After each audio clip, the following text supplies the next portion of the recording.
Bonjour à tous et merci d'écouter Votre Santé, Votre Avenir, le magazine santé de VOA Afrique. Je suis Rosine Mounezero et Mohamedou Oumfa est avec moi dans ce studio pour la coprésentation. Bonjour Mohamedou. Bonjour Rosine, bonjour à tous. Cette semaine, nous parlons de l'épilepsie, une affection du cerveau qui peut toucher n'importe qui sans être nécessairement une maladie.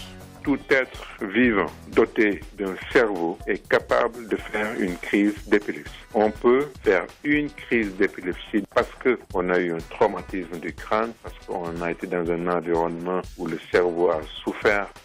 En Afrique, de nombreux préjugés circulent encore autour de cette maladie et exposent les victimes à la stigmatisation. Il y a un gars, il a été dehors par sa famille parce qu'on pensait qu'il était envoûté, on en avait marre et tout. En Afrique et surtout au Cameroun, les gens pensent que ça ne peut qu'être la sorcellerie. Toutes les informations utiles sur l'épilepsie, c'est dans la suite de ce programme qui commence comme toujours par l'actualité. Coup d'œil sur l'actualité. Et pour parcourir l'actualité santé, nous recevons Firmin Koyaweda. Bonjour Firmin. Bonjour Rosine. Au Nigeria, le bilan de l'épidémie de la fièvre de Lassa s'alourdit. Oui, Rosine, dans notre dernière édition, nous parlions de 18 morts. L'on est désormais à 31 décès selon les autorités nigérianes. Le virus est actuellement actif dans 15 États du Nigeria. 105 personnes ont été infectées et 31 ont perdu la vie, dont 10 membres du personnel soignant, a expliqué Isaac Adewole, le ministre de la Santé publique, le 5 février dernier à Abuja. Et en Côte d'Ivoire, l'on redoute une propagation de cette épidémie.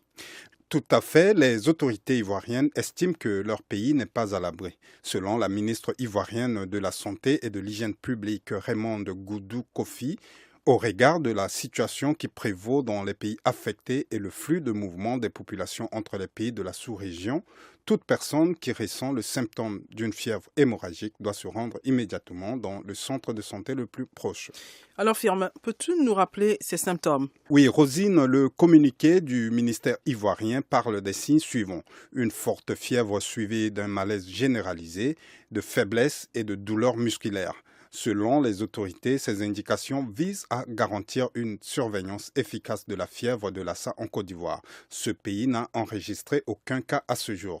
Pour rappel, la transmission de cette fièvre se fait par les excrétions de rongeurs ou par contact direct avec du sang, des urines, des selles et d'autres liquides biologiques d'une personne malade. Dans 80% des cas, les personnes contaminées ne présentent aucun symptôme, mais la maladie peut provoquer des atteintes graves, hémorragiques ou neurologiques. Vous suivez Votre Santé, Votre Avenir sur VOA Afrique. Poursuivons ce tour d'horizon de l'actualité santé en nous rendant à Madagascar où l'OMS redoute une nouvelle épidémie de peste. Oui, Rosine, la prochaine épidémie risque d'affecter davantage Madagascar et même de déborder dans les pays voisins et au-delà.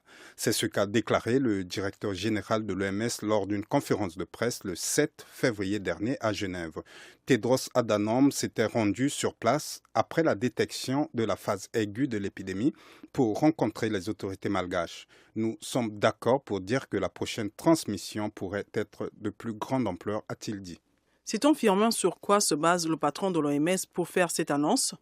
Alors, ce que l'on sait déjà, c'est qu'à Madagascar, la bactérie Yersinia persiste, transportée par des rats et transmise à l'homme par leur puce, réapparaît entre avril et septembre chaque année. Selon Tedros Adhanom, en raison de la résistance des puces à un grand nombre d'insecticides et d'autres produits chimiques habituellement utilisés pour les neutraliser, l'épidémie de 2017 a laissé plus de réserves de bactéries que d'habitude. En outre, des problèmes d'assainissement persistent sur l'île. Mais on imagine bien que les autorités ne resteront pas les bras croisés. En effet, et pour anticiper, l'OMS espère mobiliser davantage de moyens pour combattre la maladie. 4 millions de dollars supplémentaires sont nécessaires pour poursuivre les opérations de riposte contre l'épidémie de 2017 qui n'est pas totalement enrayée. Ensuite, les autorités malgaches et leurs partenaires envisagent de maintenir un dispositif d'alerte afin de détecter rapidement les nouveaux cas et y faire face au fur et à mesure qu'ils apparaissent. Vivement que ces stratégies portent des fruits. Merci Firmin.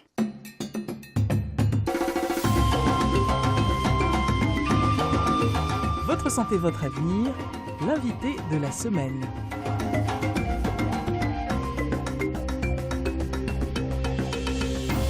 Cette semaine, nous parlons de l'épilepsie. C'est une affection chronique du cerveau qui touche environ 50 millions de personnes dans le monde. Elle provoque généralement des tremblements involontaires touchant une partie ou tout le corps de la victime. Cette maladie reste néanmoins peu connue en Afrique, où certains malades sont souvent considérés comme des personnes possédées par des démons ou victimes de sorcellerie. Pourtant, n'importe qui peut faire des crises d'épilepsie ou développer la maladie. Pour en parler, nous avons contacté le professeur Amadou Diop. Il est neurologue en service au centre hospitalier universitaire de Fann à Dakar, au Sénégal. Tout d'abord, il nous a expliqué comment se manifestent les crises d'épilepsie.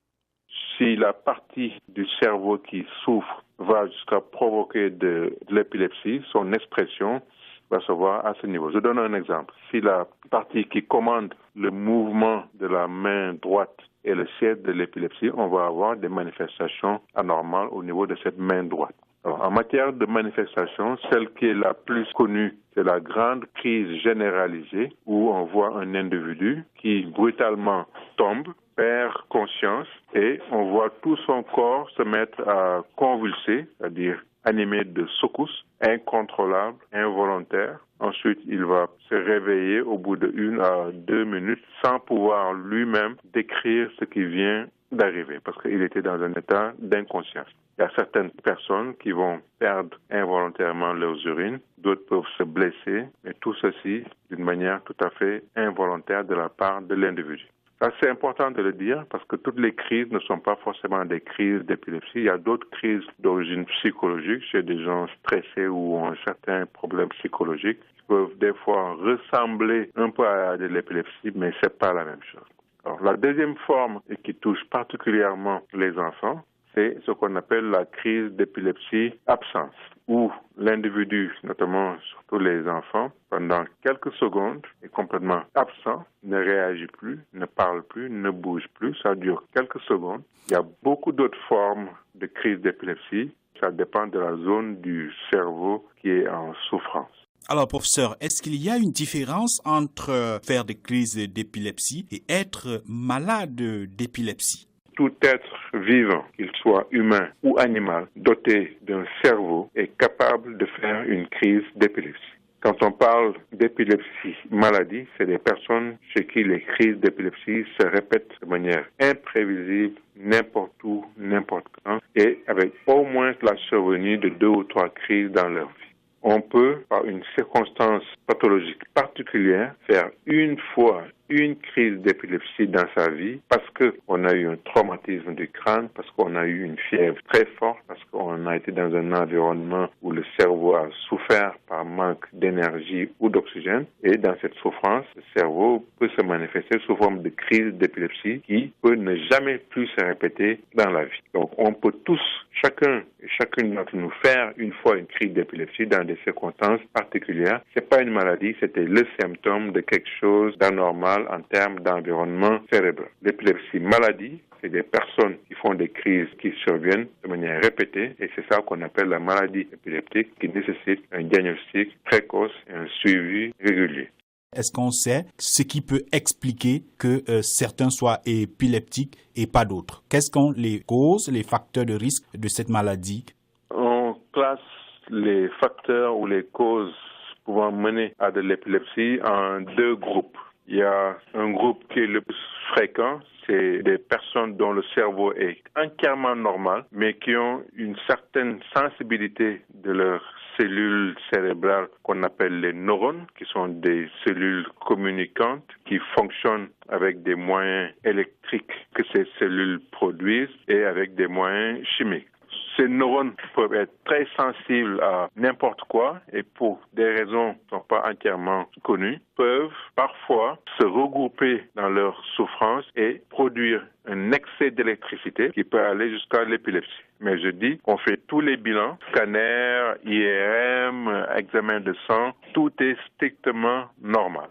Le deuxième groupe, qui est un groupe plutôt minoritaire, c'est ce qu'on appelle les épilepsies secondaires. C'est secondaire à quelque chose qu'on peut déterminer. Par exemple, quelqu'un qui a une tumeur du cerveau, quelqu'un qui a un problème vasculaire, c'est-à-dire une partie du cerveau qui est mal irriguée par le sang ou où il y a eu un saignement, peut aussi, parmi ces manifestations, le faire sous forme d'épilepsie. On peut faire une crise d'épilepsie secondaire parce que on a un diabète. On a en tout cas X causes médicales ou chirurgicales qui vont déterminer des manifestations d'ordre épileptique. Est-ce qu'il y a des tests de dépistage de l'épilepsie comme pour les autres maladies? Ou alors est-ce qu'il y a des moyens de savoir, même quand on n'a pas déjà eu des crises, est-ce qu'il y a des moyens de savoir que l'on est vulnérable? Oui, le moyen principal pour faire le diagnostic de l'épilepsie est un appareil qu'on appelle électroencéphalogramme. Quand on met sur la tête d'un individu des électrodes et qu'on branche ces électrodes-là à une machine qu'on appelle l'électroencéphalographe, on peut détecter, comme on le fait pour le cœur ou les muscles, ces ondes électriques. Dans le cadre de l'épilepsie, on voit des ondes qui, au lieu d'avoir une morphologie normale, vont avoir des signes d'exagération et d'excès.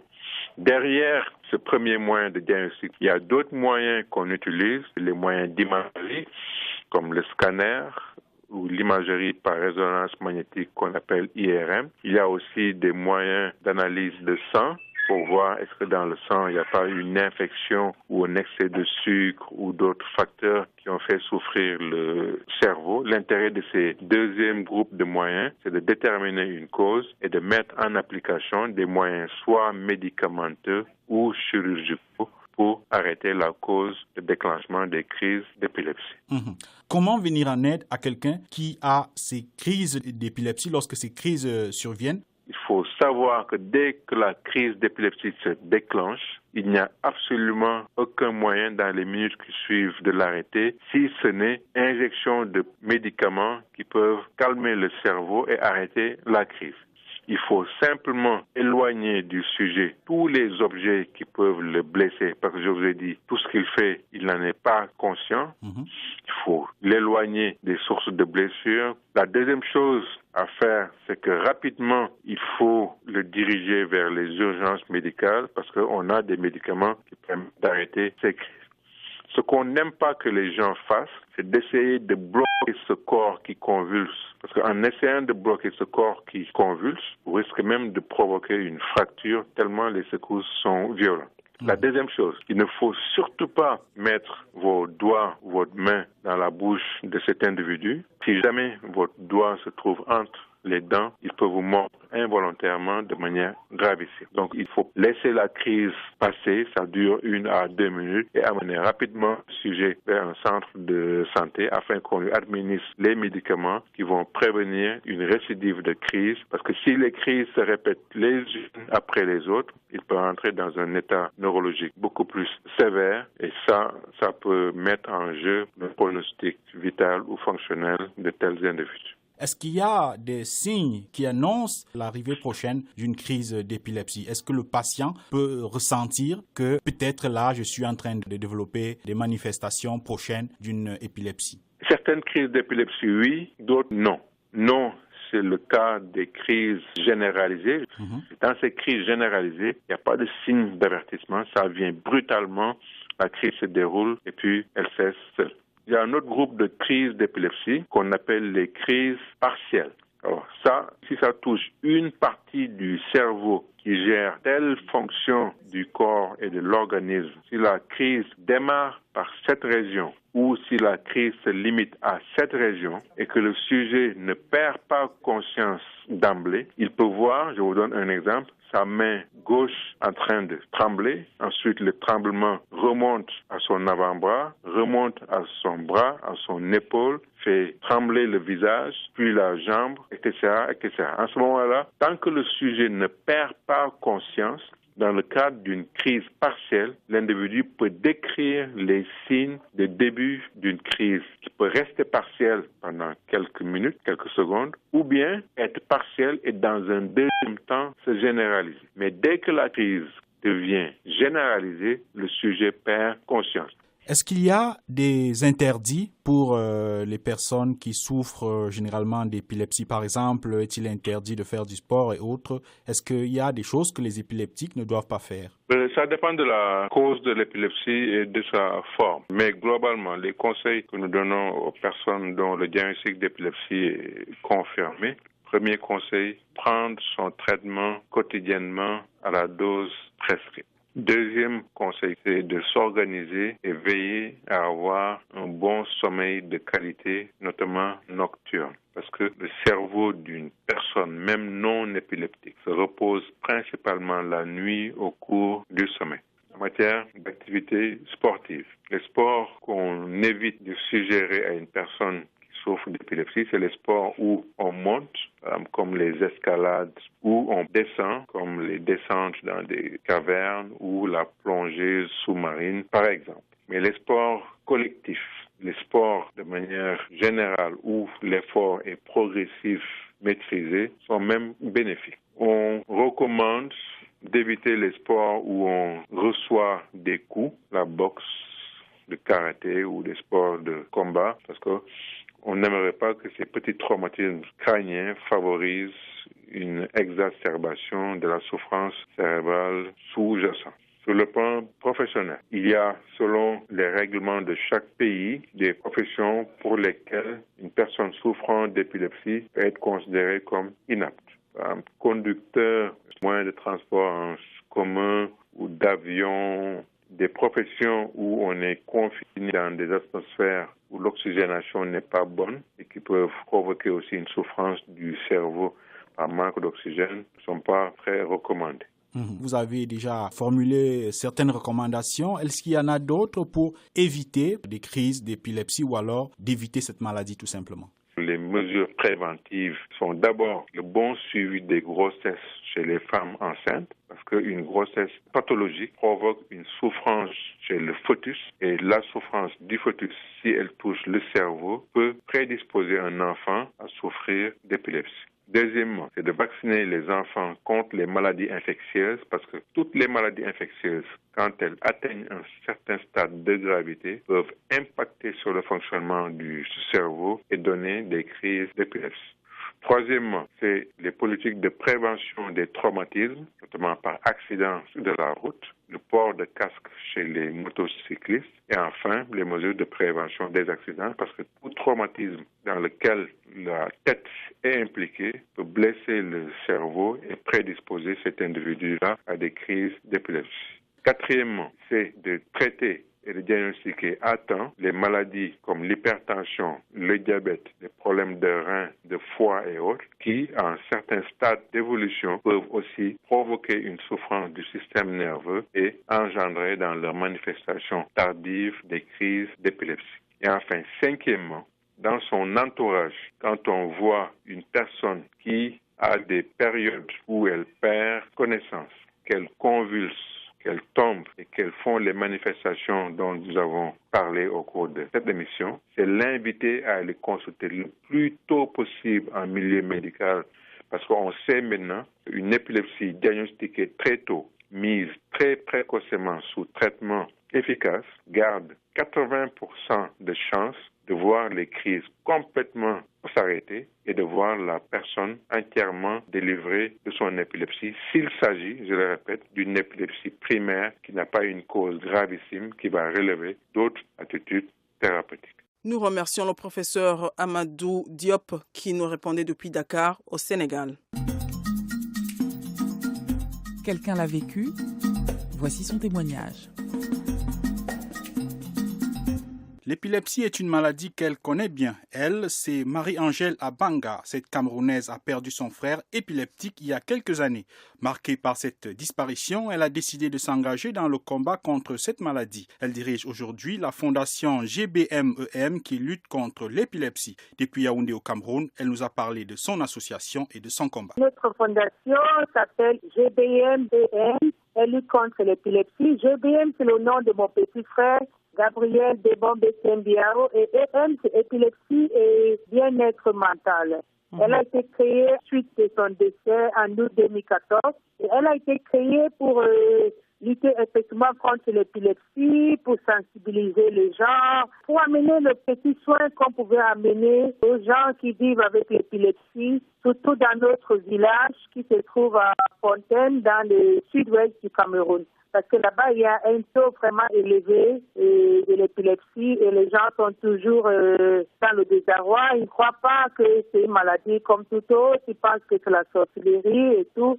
Mais il y a vraiment du travail à faire sur le terrain. C'est pourquoi on a décidé de créer cette fondation. Racontez-nous l'expérience de votre feu frère qui était épileptique. Quels enseignements avez-vous tirés de sa vie et qui peuvent profiter à d'autres malades? Oui, vous savez, quand c'est votre frère, vous voulez seulement qu'il guérisse. Tout ce que je voulais, c'est de l'apporter autant de soutien que je pouvais. Je n'avais pas peur de l'épilepsie, je n'avais pas peur que ça pouvait être contagieux. Je ne savais même pas d'ailleurs, pour un bon bout de temps, que c'était l'épilepsie. Je l'accompagnais pour faire les examens au laboratoire, à l'hôpital, pour acheter ses médicaments à la pharmacie. Je ne savais même pas qu'on pouvait stigmatiser quelqu'un, mais avec le temps, surtout quand il a commencé à avoir des troubles mentaux, parce que avec l'épilepsie, il y a aussi ce risque-là d'avoir des troubles de comportement, surtout avec les effets secondaires des médicaments. Donc, c'est là où j'ai constaté qu'il y avait les gens qui nous ignoraient tous comme une famille et on disait, et on était maudits, on était tout cela. Donc, j'ai appris qu'on peut avoir une condition qu'on n'a pas cherché, on n'a rien fait, mais avec de l'amour, avec de la compassion, on peut vraiment s'en sortir, on peut vivre. Donc, c'est pourquoi je prends vraiment à cœur tout ce que je fais. Justement, parlant de la fondation, quels sont les services que vous offrez précisément dans le cadre de la lutte contre l'épilepsie?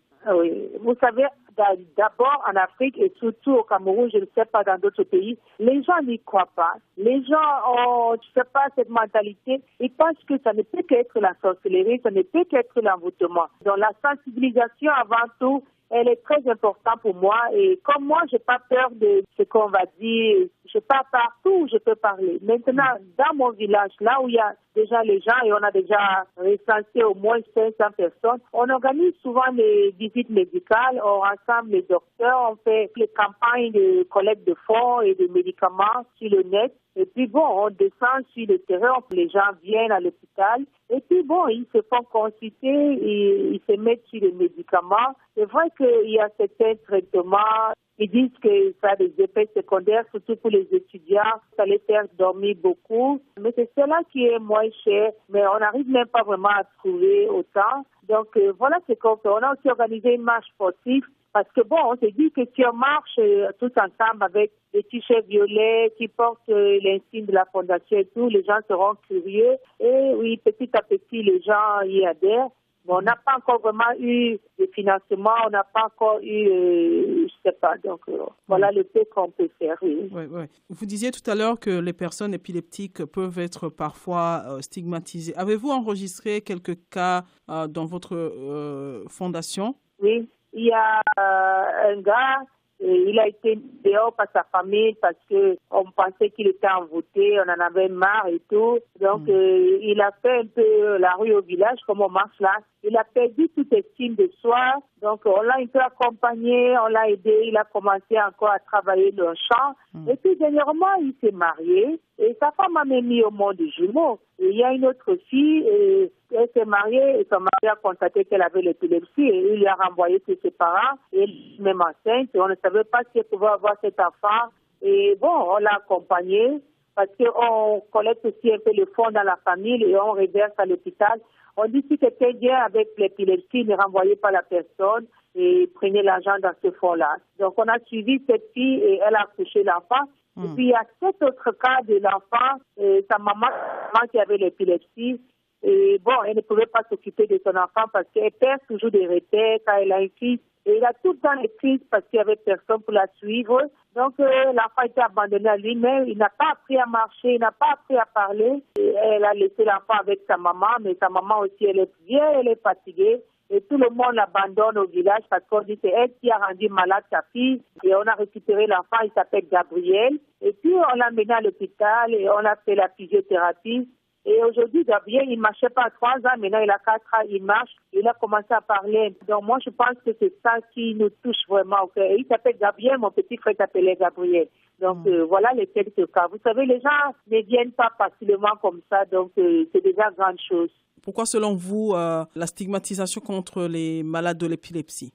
Il y a d'abord les valeurs culturelles et les croyances traditionnelles. Quand on pense que c'est la sorcellerie, un sort qu'on a lancé contre la famille de se tomber sur cet enfant en particulier, parce qu'on se dit que c'est religieux, on a embêté telle personne, peut-être parce qu'il a commis un grand péché, ou bien ses parents ont commis un grand péché. Quand ça arrive comme ça, on stigmatise la personne parce qu'on dit que tu es un mauvais grain et tu peux contaminer les autres.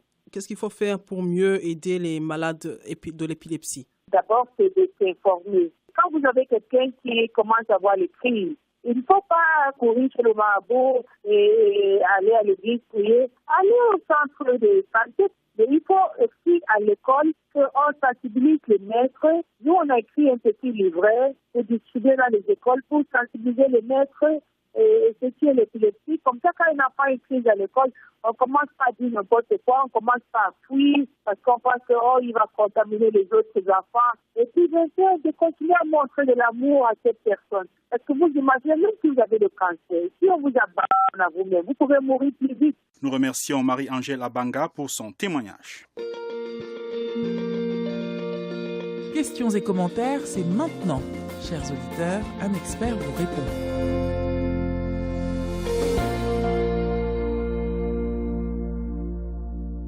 Voici le moment, chers auditeurs, où nous vous donnons la parole pour poser vos problèmes de santé. Notre consultant, le Dr Amang Ngenkap, a répondu à vos questions. Le Dr Ngenkap est médecin urgentiste et praticien au Centre hospitalier universitaire de Soissons en France.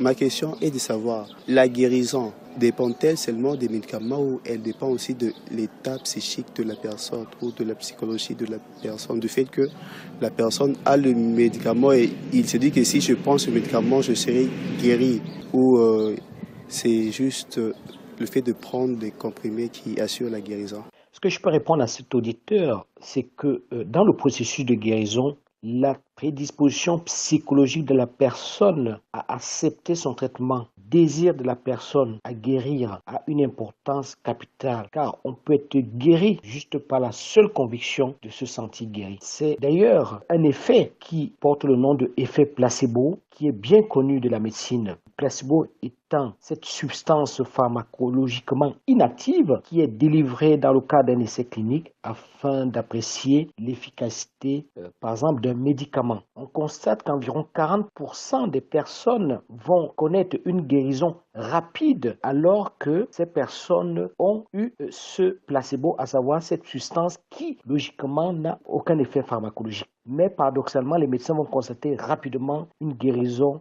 des personnes qui ont pris cette substance-là, contrairement à ceux qui auront pris le médicament qu'on est en train de mesurer. C'est pour dire que la guérison s'obtient certes par le biais des médicaments, mais plus rapidement grâce à l'apport d'une bonne prédisposition psychologique. Et cette guérison est d'autant plus rapide lorsque le malade a confiance à son médecin, lorsqu'il a confiance à son traitement, lorsqu'il a un fort espoir de guérison et surtout lorsque ce malade-là est dans des bonnes prédispositions psychologiques pour accepter son traitement et les conseils médicaux qu'il va lui prodiguer le médecin dont il a confiance.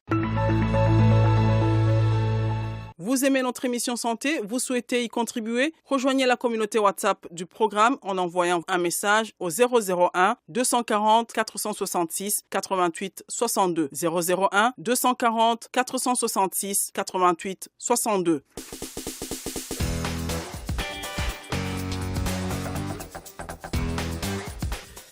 C'est ici que prend fin votre santé, votre avenir. Cette édition était consacrée à l'épilepsie, une affection du cerveau qui touche environ 50 millions de personnes dans le monde.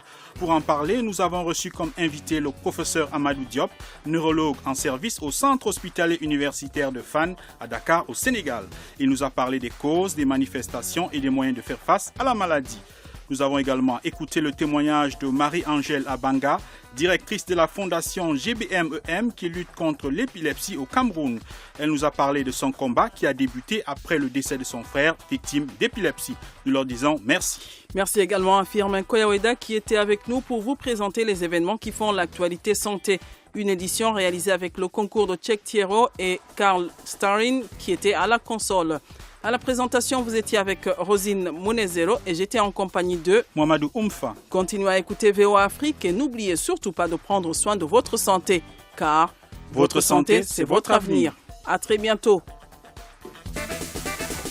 C'était Votre santé, votre avenir, une production de VOA Afrique.